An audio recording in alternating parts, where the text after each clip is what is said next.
Ilharg the Raze-Boar versus Leovold, Emissary of Tress. Let's see if we end up preying on our opponent again. Keep that because we have a couple of lands. Ruby Medallion is kind of a mana rock. Worst case scenario, we just Wheel of Fortune before Leovold comes down, hopefully. We don't want to wheel whilst Leovold is in play because each opponent can't draw more than one card each turn. So what would happen there is we would wheel and basically just discard our hand and not draw anymore. And then whenever you or a permanent you control becomes the copy of a target of a spell or ability an opponent controls, you may draw a card. It's 3 mana in Sultai for a 3/3. Very, very powerful commander. Ilharg the Raze-Boar is a 5 mana 6/6 with Trample, a boar god. When it attacks, we can put a creature from our hand onto the battlefield tapped and attacking, and then return it to our hand at the beginning of the end step. Let's get down a Fervor. And that sets us up nicely for Ilharg next turn. If they get down their commander next turn, we can actually swing in and kill it with Meteor Golem. And there we go, they've got commander mana. Yep, they get it straight down. So let's see if we can do something about that. Ilharg will have haste thanks to Fervor. We will swing in and always yield to that. We can get down the Meteor Golem for free. That will target the Leovold, which will allow them to draw a card. And there we go. Preying on Leovold. I love it.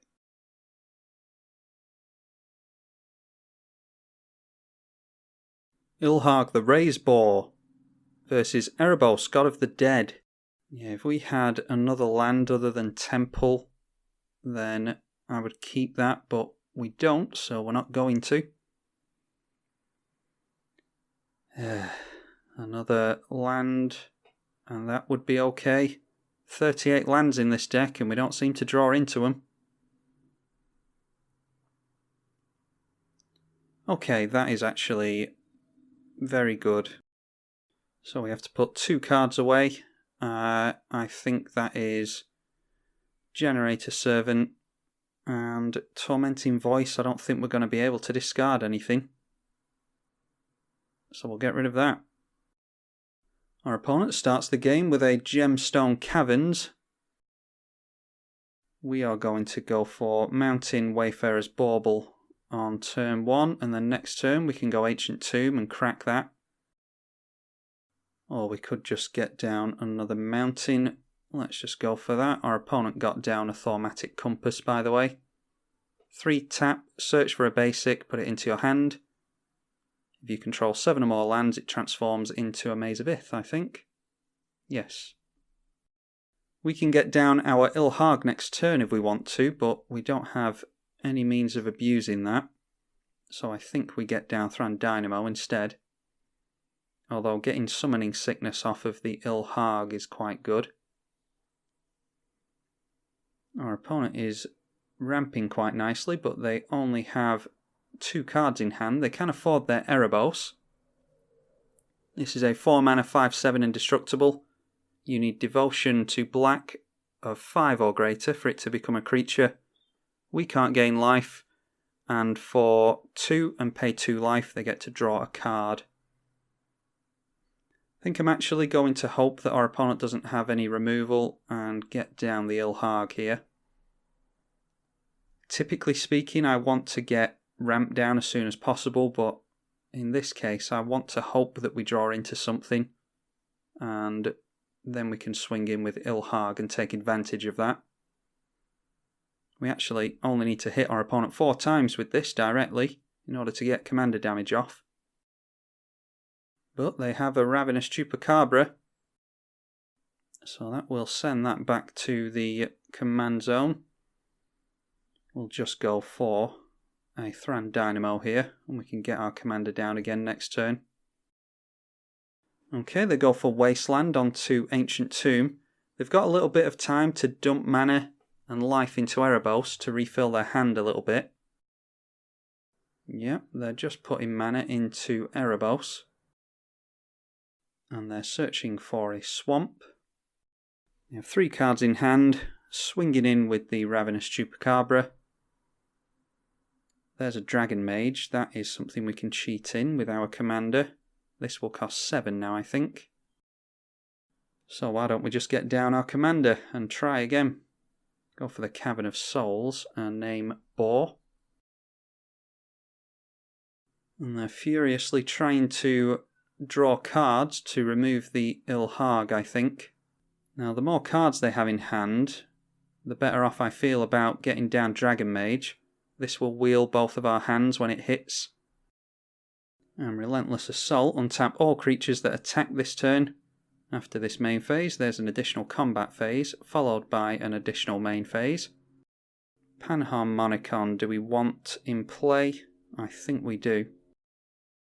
That means that ETB triggers will trigger twice. And then we go for Ilharg, get down the Dragon Mage. And let's wheel some stuff away here. I don't think we could have cast this beforehand. We have to do this during the second main phase, unfortunately. But we're going to draw a fresh grip thanks to the Dragon Mage. Now then, what have we got there? I think exiling graveyards is a good idea with the Scavenger Grounds. Let's get down Sol Ring. We're just going to ramp here, I think. Get down the Commander Sphere and the Ruby Medallion. And then we can hold up the Chaos Warp because it only costs 2. The Dragon Mage goes back to our hand. And we'll see if our opponent can do anything about it now that we've given them a full grip of cards. Not worthy that we have gotten rid of a Grizzlebrand from them.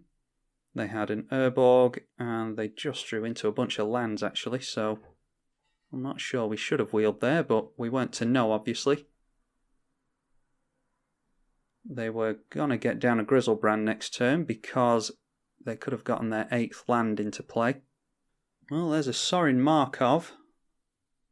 Let's see how spiky a player we're up against here. They can reduce our life total down to 10 with that if they want to. No, they're just going to deal 2 damage to us. So we need to decide if we want to get rid of this Erebos or not. And that's a means of removing a lot of counters. I don't think we have anything at all that has counters on it in this deck. Now they might want to hold back Erebos as a blocker because they don't know that we have the Chaos Warp. Yeah, that's what they're going for. So I think we try our luck with getting rid of the Erebos here and hope that we don't warp them into something really good. Well, there's an extra planar lens, so they've got all the mana that they could ever need next turn. Hopefully we can take them out before then. And there's our Gauntlet of Power. Let's tap this down for mana and then sacrifice it to draw a card. Okay, a Steel Hellkite is pretty good. Yeah, would we rather go for a wheel though? I think what I'd really like to do is get down the Gauntlet of Power. We'll name red with that. It will give our red creatures a buff and allow us to tap down a lot of red mana. Yeah, I think that's the way to go. We can exile all cards from all graveyards just to make use of the extra mana. And I'm worried about that Grizzlebrand being in the graveyard. And then we'll go in at our opponent with Ilharg. And we'll cheat down a Steel Hellkite. And we'll use the Fire Breathing on that. It has 2 generic mana for Fire Breathing.